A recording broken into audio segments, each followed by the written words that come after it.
What's in a word? The answer is everything.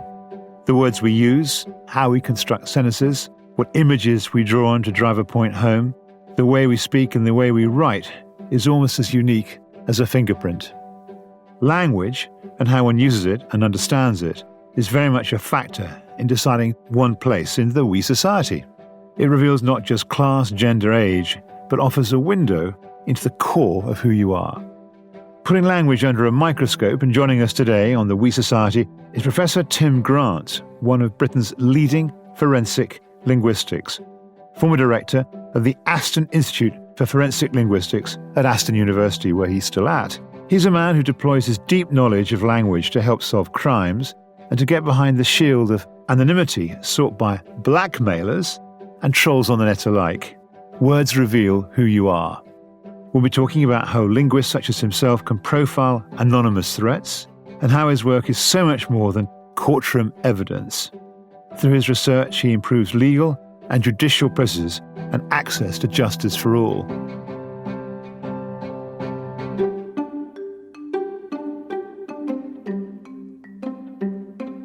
Tim, that's quite a roll call. Thank you. Thank you for having me here. Well, we were intrigued by forensic linguistics.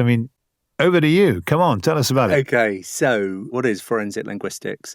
We like to use the definition that forensic linguistics is an attempt to improve the delivery of justice through the analysis of language. So that's a broad and sort of functional definition. So it's focused on justice. Yes, because we can do that in different ways, right? So I have colleagues at the Aston Institute who are working on language use in the police interview.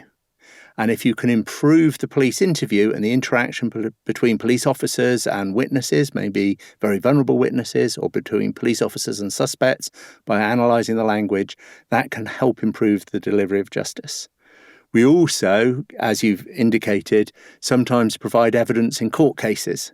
So this is where there can be a variety of questions. What does this text mean? Does it amount to a threat? And also, who wrote this text if it's written anonymously, say, in an online context? So forensic linguistics has a broad scope, and it's at the very applied end of language analysis.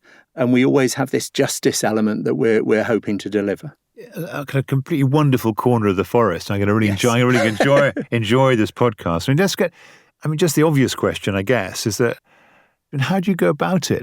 You just said you can look at a text and start to kind of unmask who the anonymous writer of that text is, who's trying to disguise some threatening letter in a blackmail suit or whatever it might be. Yes. How do you go about that? So linguistics itself is the sort of the rigorous analysis of language, and it has many applications. So it can help people communicate better.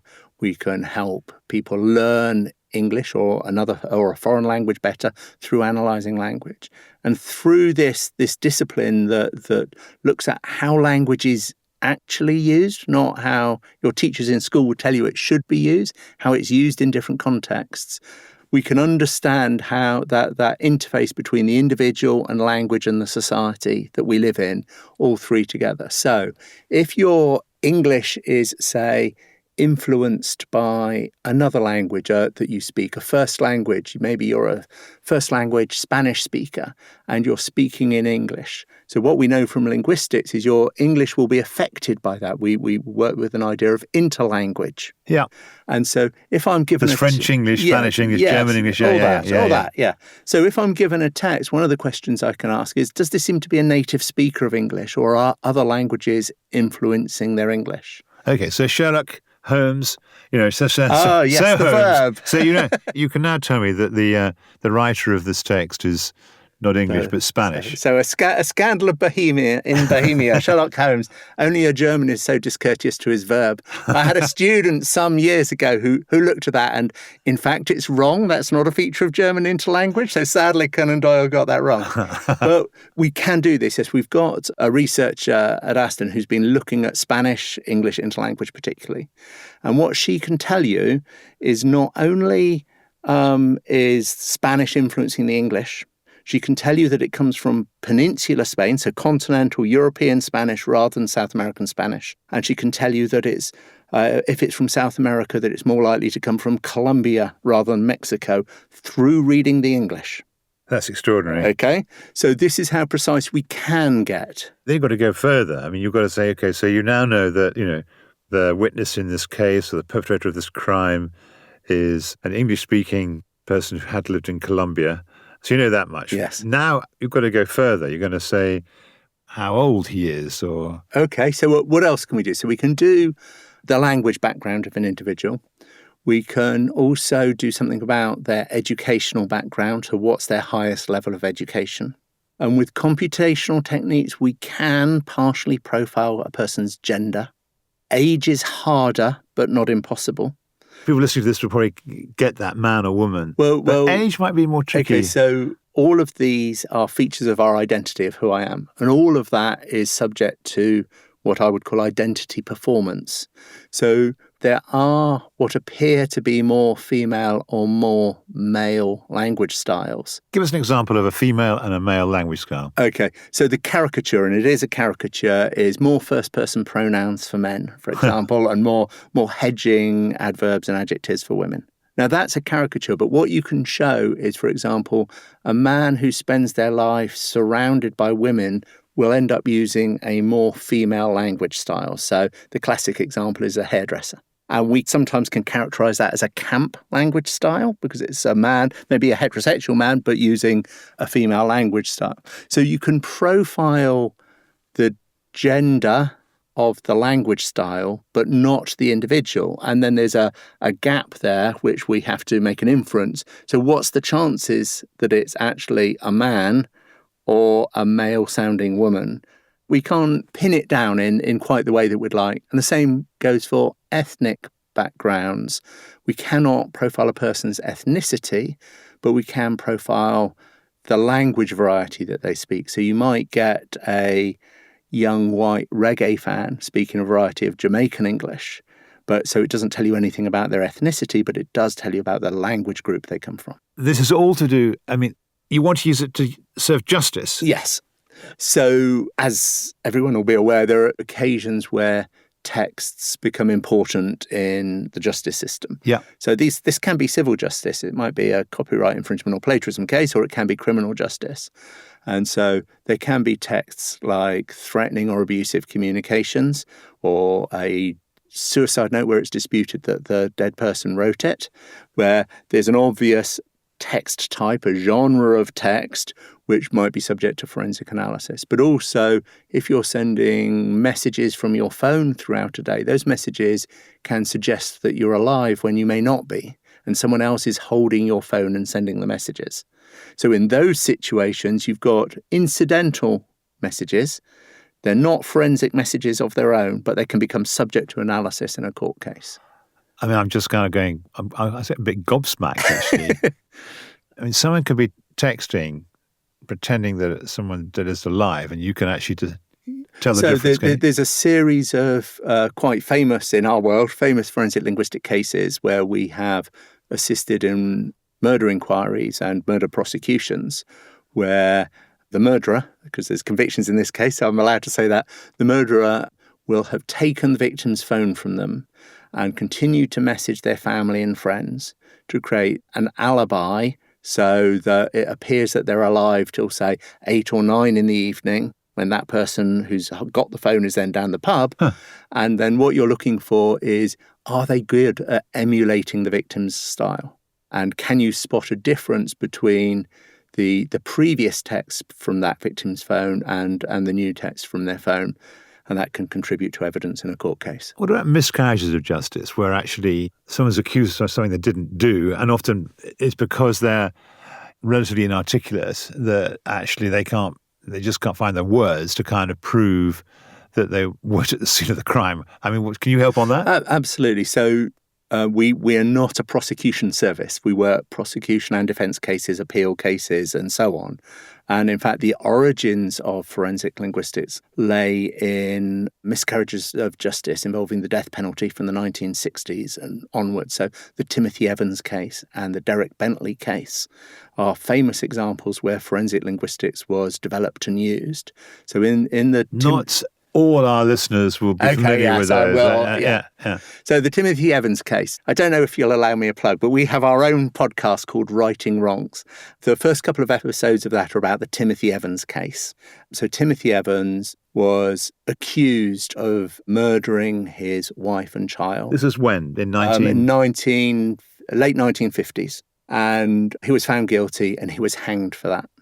And a couple of years later, the police realised that in the flat downstairs there lived a serial killer called Reg Christie, and this is 10 Rillington Place is where he lived. And the chances of the two men living in the same household, both being killers, was considered small. There was a campaign which led into one of the campaigns to abolish the death penalty in the UK. And there were public inquiries. And as part of that public inquiry, a linguist called Jan Svartvik was asked to analyse the confession statements of Timothy Evans. And the essence of his conclusion was that the most important bit of that confession statement was in the language of the police officer, not in the language of Timothy Evans. And he wrote that up as a short monograph. Whoa! Yeah, he wrote that up as a short monograph called The Evans Statements, and he subtitled it A Case for Forensic Linguistics. And that coined the term in the UK. So that's the origins and of 10 Rillington Place is, of course, famous. Yeah. Yes, so this is the 10 Rillington Place case. So that was... Gosh, he was hung for a crime he didn't commit. He was hung for a crime he didn't commit. And he couldn't find the words to... So there were suggestions that he was very low IQ, but basically he was fitted up by the police back in the day, and they did what we call verbaling. So they put words into his mouth in the witness statement. Of course, there was no recording then. These scandals led to the recording of police suspect witness statements. They put words into his mouth which amounted to a confession, and he was hanged on the basis of that. So many areas to go with this. I mean, I'm thinking of the criminal justice system and going down that road. I'm also thinking about online safety and trolling. Yeah. Instinctively, where should we push this? I mean, where's the hot spot from where you sit? I think that modern forensic linguistics is very much about the online spaces. And there's a sort of a fear out there that the online spaces are unpoliceable, ungovernable, that it's a wild west, and that if you get abused or threatened from an anonymous account online, there's nothing that can be done. And a lot of our current work is on dark web abuse fora, where there are media exchanges and the like. And a lot of our work is trying to de-anonymise the individuals in those contexts. And are you succeeding? We are helpful. Yes, we can succeed in this.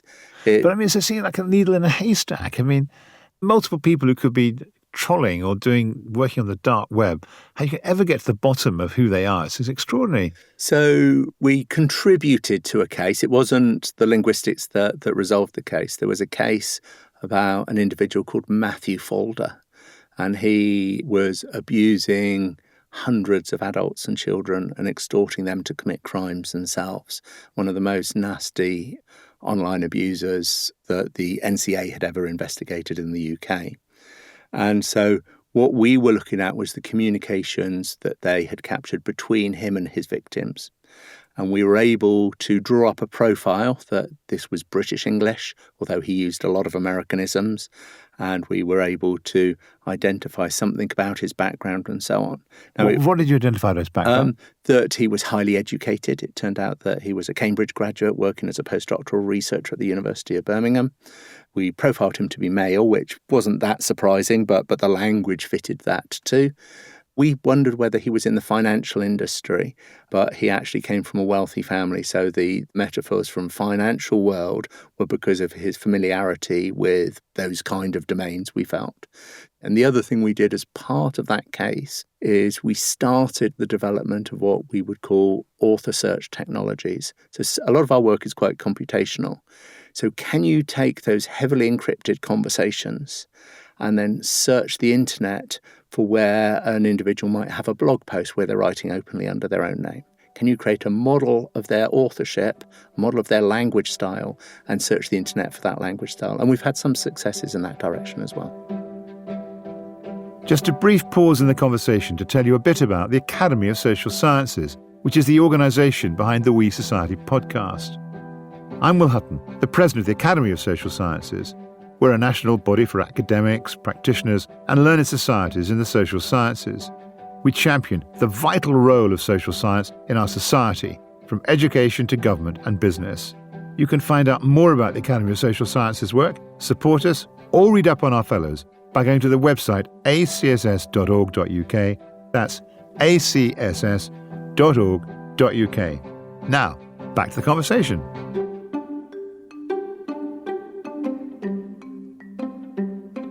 Authorship. I guess let's go there for a second or two. As I was kind of reading up about you, I was thinking about my own work, and I was thinking, God, it wouldn't take long to see something I've written. There's certain kind of wrinkles, I guess, or kind of fallback phrases I use. You get there very quickly, I think. Yes. So in your introduction, your very kind introduction, you refer to an idea of a linguistic fingerprint. That's that's what it is, isn't it? No, I'm going to contest that. This is a false metaphor. So there are numerous reasons why we will shift and change our language style. The biggest one is between written and spoken. But also, we change our language style for our audience, for the genre of text, our mode of production. Let's say it's a written text. Are we handwriting it? Are we typing it on a full keyboard? Are we messaging it on a phone? We'll change our language style. So there's all these sources of variation in your language style.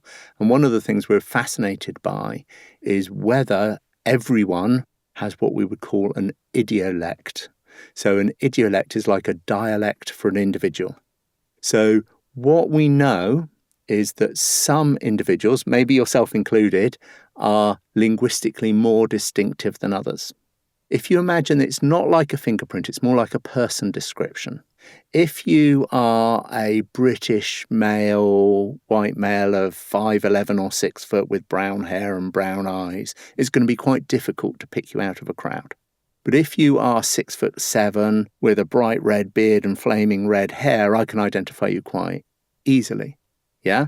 Now, professional writers have an interest in, consciously or subconsciously, in developing a distinctive style. They care about what their language sounds like.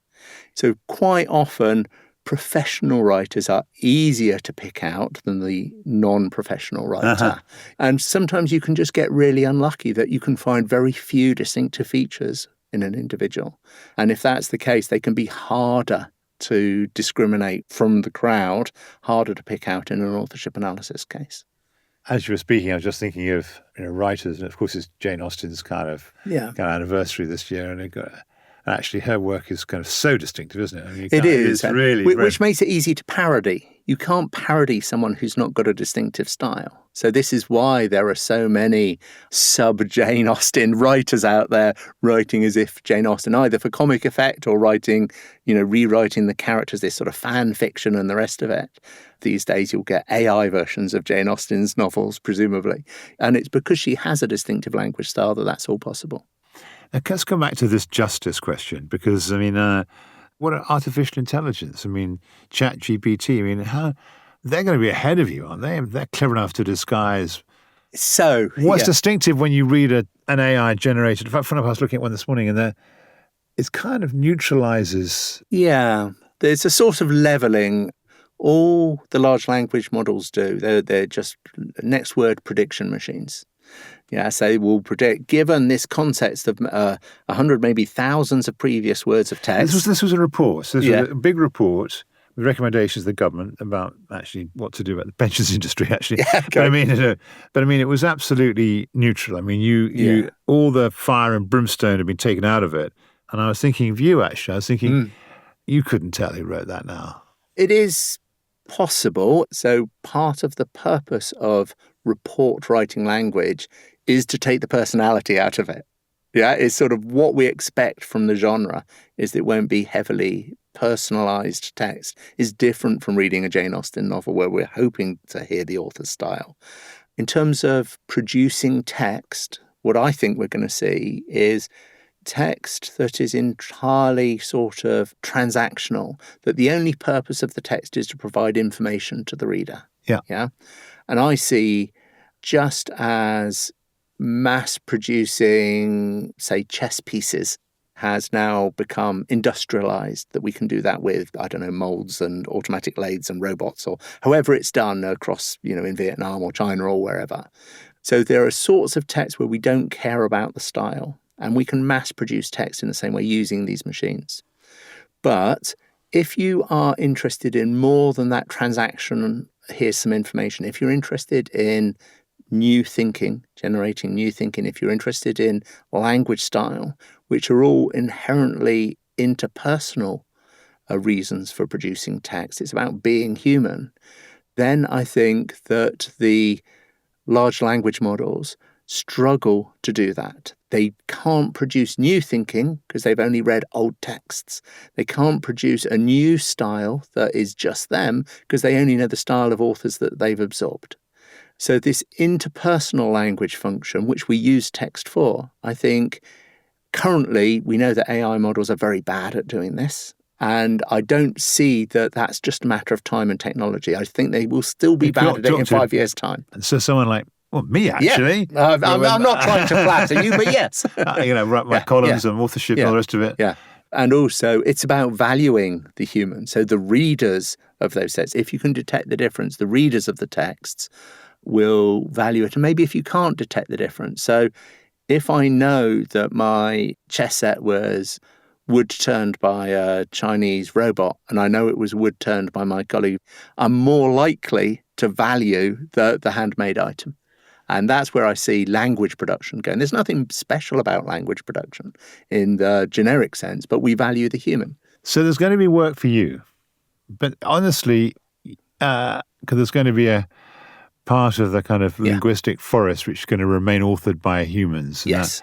But there's a huge amount which is going to be AI-driven. Yes. I mean, the anonymity of an AI-generated piece of text or an AI-generated whatever it might be, you can't tell it. You can tell it's AI generated, and we can sometimes tell which large language model wrote it rather. So ChatGPT versus Copilot versus the other ones. You could be very useful in higher education then. Work submitted by a student for an exam, AI generated or not, you can tell that. That's a relatively simple problem to solve, yes, linguistically. Have you been approached by universities on that? Yeah, people have, yes. There's too many tasks and not enough time in the world. And have you said yes? No, we're not currently working on a problem in that direction. There's lots of... But I mean, the entire A-level system could be kind of... Well, I think the problem here, though, is if you think about... It's about methods of assessment, okay? So we get students at all levels, but A-level and university students, to write essays. I've told my students in the past, I'm not asking you to write this essay so you can tell me something I don't know. I'm writing it so you can practice thinking through, and an essay is a record of your thinking. Okay, so that's the purpose of getting someone to write an essay. An essay, was developed in, I'm going to say the 18th century, I might be wrong, as a mode of thinking out loud so people could see your thoughts. It's an attempt. It comes from the French essayer. It's an attempt to try at some thoughts. It's a mode of thinking. So how do we train students to think, and how do we observe their thinking in the world of AI? We're not going to be setting essays to do that. The essay isn't a product in itself. We should be abandoning essays in higher education and finding other ways of training people to think if we're concerned that they may be just using AI to produce the product. The commercialization of higher education, everyone thinks the product is the certificate at the end, your 2-1 or first-class degree. The product is learning to think. But what about online radicalization? Are there ways you could think about using the way you look at the world?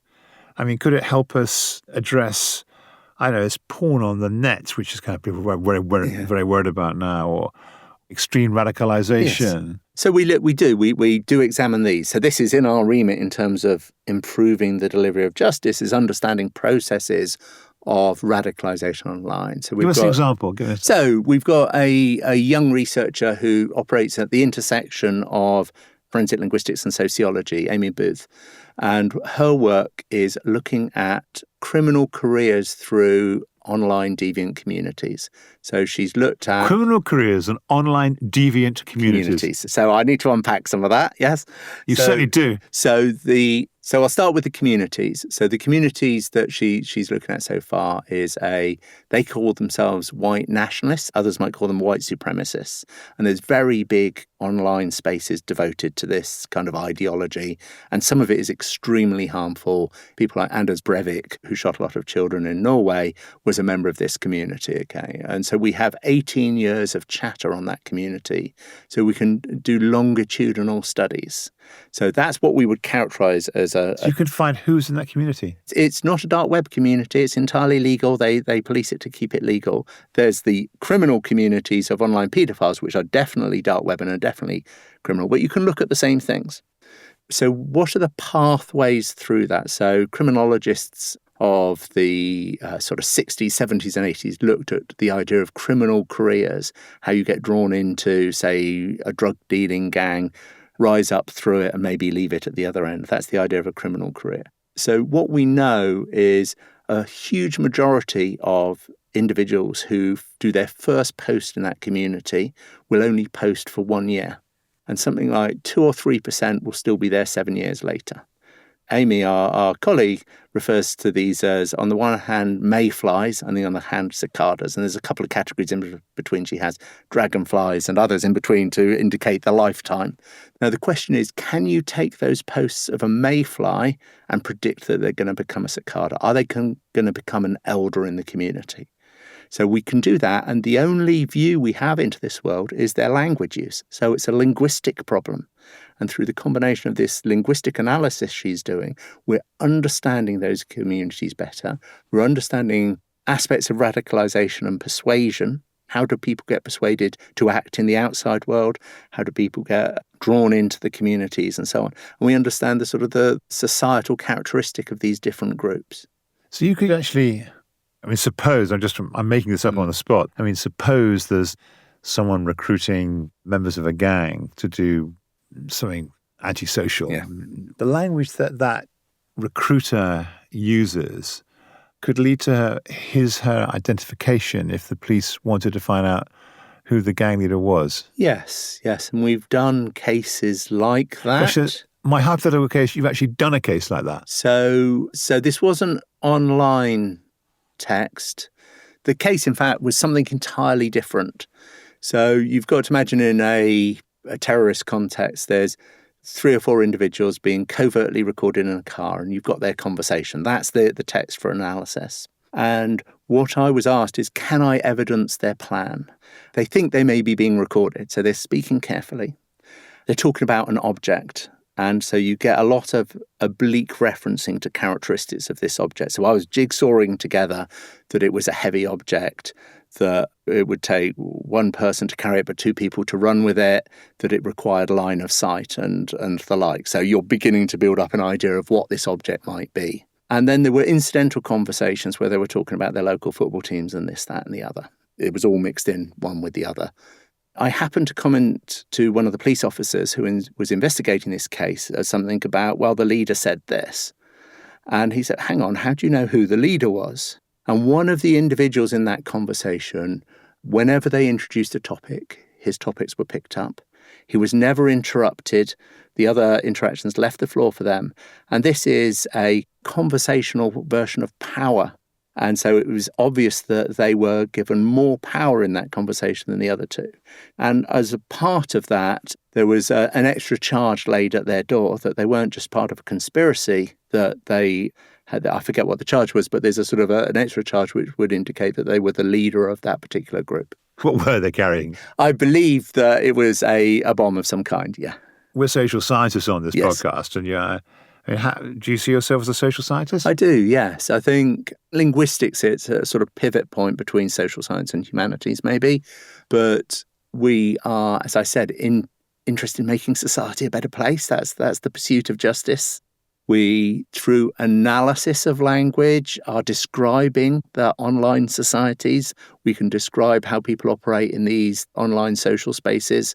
But there seems no doubt to me that if social science is describing the human world as it is and all its variants, we're certainly in that tradition. Absolutely. It's been as intriguing as I thought it was going to be when we started off this Yes. conversation. I'm, kind of fascinated. How did you ever get into this world? So I got into it a little sideways. So we now have master's courses in forensic linguistics and so on. But at the time, my first degree was actually in philosophy. Yeah. No. And I was very interested in philosophy of mind and language. And then I slipped sideways into a discipline called cognitive science, which combined philosophy with linguistics and computer science and psychology.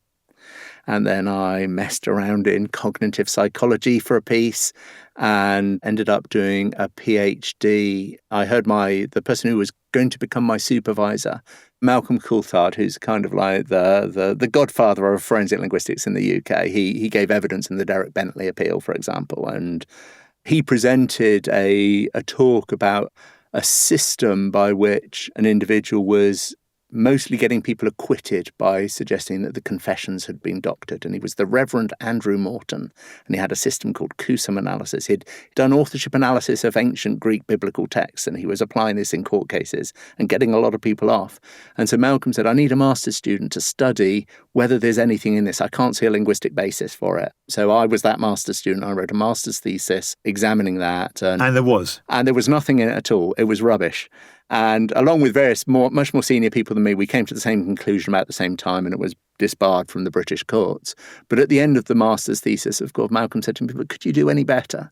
And that was the start of my PhD. So having disproved a false linguistic, and I could do the real thing. Yeah, and it took me way too long. You wouldn't allow someone to be registered for a PhD that long these days.